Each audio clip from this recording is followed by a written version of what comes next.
मरने के लिए पैदा नहीं हुए, जो चाहता है हमारी हत्या कर देता है। मूछे रखने पे, घोड़ी पे बैठने पे, मटकी छूने पे हमारी हत्या हो रही है। क्या बदला है सर? 70 साल बाद भी दलित पिछड़े मुसलमानों पे हिंसा नहीं रुक रही है। सर मेरा आपसे संरक्षण के साथ ये आग्रह है। भीम आर्मी के संस्थापक कहे या फिर आजाद समाज पार्टी के संस्थापक, राष्ट्रीय अध्यक्ष कहे या एडवोकेट कहे, जी हाँ, मैं बात कर रहा हूँ चंद्रशेखर आजाद की, जिनका आज संसद भवन में भाषण था। क्या कुछ कहा अपनी पार्टी को लेकर, अपने समाज को लेकर और देश के हालातों को लेकर। देखिए ये पूरा वीडियो, चंद्रशेखर आजाद का पहला भाषण संसद भवन में। जमीन से उठकर संसद भवन तक पहुंचा है आज चंद्रशेखर आजाद। आपको यह भी पता होगा कि नगीना लोकसभा सीट से चंद्रशेखर आजाद जीते थे भारी मतों से। अब देखिए संसद भवन में उनका भाषण, ज़्यादा से ज़्यादा शेयर कीजिए, अपने दोस्तों को सुनाइए कि एक शख्स जमीन से निकला हुआ आखिर संसद तक कैसे पहुंचा और समाज, गरीब, पिछड़ा, उनकी आवाज़ संसद में कैसे गूंजाएगा। देखिए ये पूरा वीडियो। श्री चंद्रशेखर जी।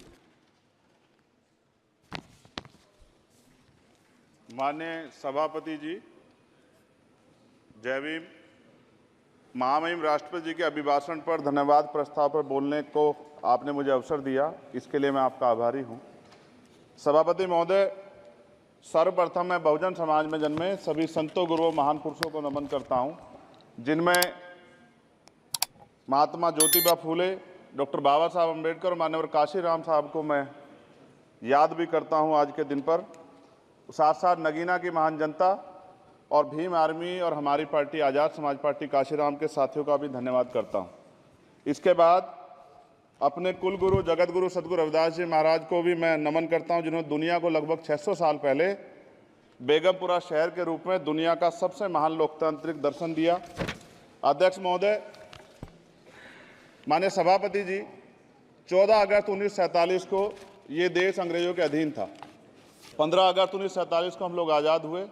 16 अगस्त 1947 को देश आज़ादी में था, लेकिन धन धरती राजपाट में बंटवारा नहीं हुआ। जो साधन संसाधन थे उनमें बंटवारा सही रूप से न होने के कारण एक बहुत बड़ी आबादी सुविधाओं से वंचित और सम्मान से वंचित रह गई। उनको सम्मान देने के लिए और अंतिम व्यक्ति तक सुविधाएं पहुंचे, इसके लिए लोकतंत्र की व्यवस्था हुई। लेकिन आज़ादी के 70 साल बाद भी हम कहाँ खड़े हैं, इस पर ये चिंता का विषय है। मैं मानता हूं कि सामाजिक न्याय तभी होगा माननीय सभापति जी, जब जातीय जनगणना पूरी होगी और जातीय जनगणना कराई जाएगी और साथ साथ संख्या के आधार पर आरक्षण जो है वंचित वर्गों का बढ़ाया जाएगा। उसके साथ साथ जब राष्ट्रपति जी अभिभाषण पर बात रख रही थी तो उन्होंने शहरी और ग्रामीण क्षेत्रों के विकास की बात कही और ये भी कहा कि दुनिया में सबसे उत्तम शहर हमारे यहाँ बने। लेकिन माननीय सभापति जी, 70% आबादी तो गांव में निवास करती है, तो गांव की आबादी के बारे में भी सोचना होगा कि उनका जीवन कैसे बदले। माननीय सभापति जी, उच्च शैक्षणिक संस्थानों में बहुजन समाज के जो छात्र हैं उनके साथ कास्ट एट्रोसिटी हो रही है, निरंतर उनकी हत्या हो रही है। साथ साथ जो सरकारी कर्मचारी हैं दफ्तरों में, उनके साथ भी जो SC ST OBC और मुस्लिम और अन्य धार्मिक अल्पसंख्यक हैं उनके साथ भी माननीय सभापति जी जातिगत और धार्मिक जो है शोषण किया जा रहा है। इसलिए मेरी मांग भी है कि पुरानी पेंशन को भी अध्यक्ष जी बहाल किया जाए। जो कर्मचारी देश की सेवा में लगे हैं उनका भी सम्मान होना चाहिए।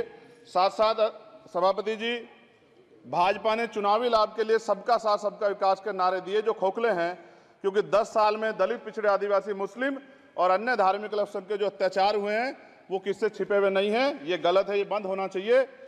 सभापति महोदय जी, महामहिम राष्ट्रपति जी के भाषण में निजी क्षेत्रों में SC ST OBC को रिजर्वेशन देने का कोई उल्लेख नहीं हुआ है, जो कि आज चर्चा का विषय, क्योंकि 98% प्राइवेट सेक्टर है, 2% सरकारी सेक्टर है, तो 98% प्राइवेट सेक्टर में भी हमारी हिस्सेदारी की बात होनी चाहिए। माननीय सभापति जी, आशा कार्यकर्ताओं, आंगनबाड़ी वर्करों, भोजन माताओं के वेतन वृद्धि पे भी कोई उल्लेख नहीं हुआ है, वो भी अभी नंगे, उन पर भी सोचना पड़ेगा। माननीय सभापति जी, जिस क्षेत्र से मैं चुन के आऊँ नगीना से, वो बहुत पिछड़ा क्षेत्र है। उस क्षेत्र में कोई विशेष आर्थिक पैकेज नहीं दिया गया, रोजगार की सेवाएं नहीं है, नौजवान पलायन करता है। IIT, IIM, एम्स, केंद्रीय विद्यालय आदि शिक्षा में और चिकित्सा संस्थानों की स्थापना होनी चाहिए, जो कि नहीं है। और माननीय सभापति जी, मानसून सत्र आ गया है, मेरा क्षेत्र बाढ़ से बहुत प्रभावित है, इसलिए मैं आपसे आग्रह करूंगा कि वहां के लोगों को बाढ़ से निजात दिलाई जाए।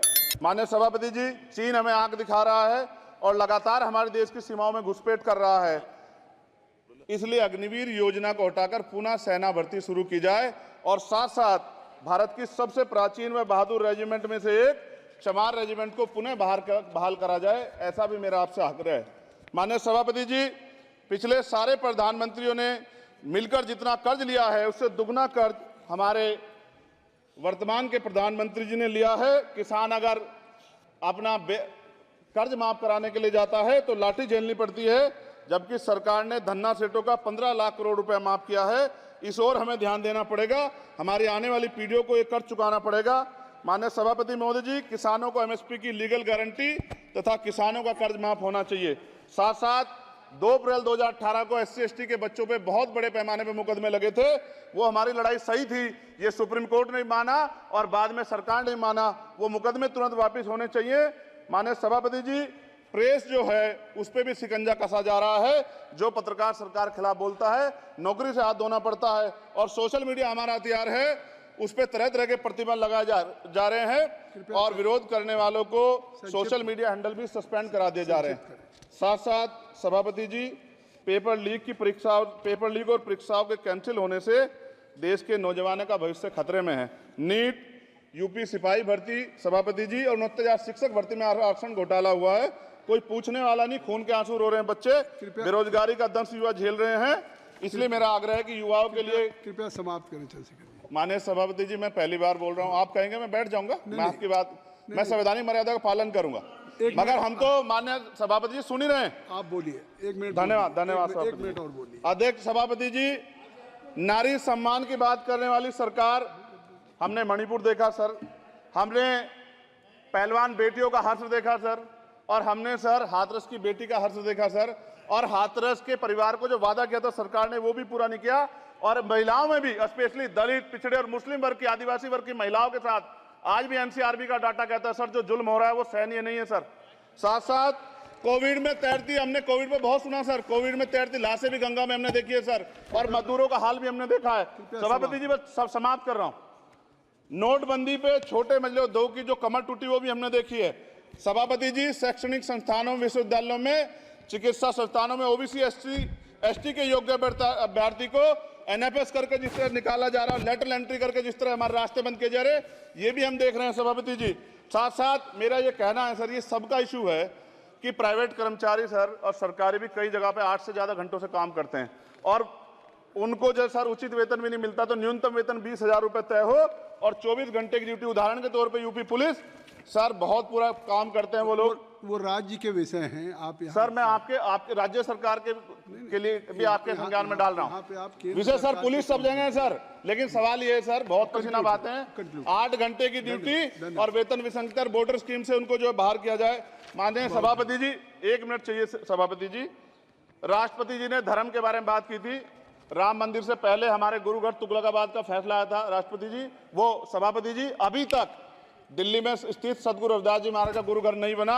साथ साथ सभापति जी, अपनी बात को खत्म करते हुए मैं आपसे कहना चाहता हूं कि जितना देश दूसरों का है सर, इतना हमारा भी है। हम मरने के लिए पैदा नहीं हुए, जो चाहता है हमारी हत्या कर देता है। मूछें रखने पे, घोड़ी पे बैठने पे, मटकी छूने पे हमारी हत्या हो रही है। क्या बदला है सर 70 साल बाद भी?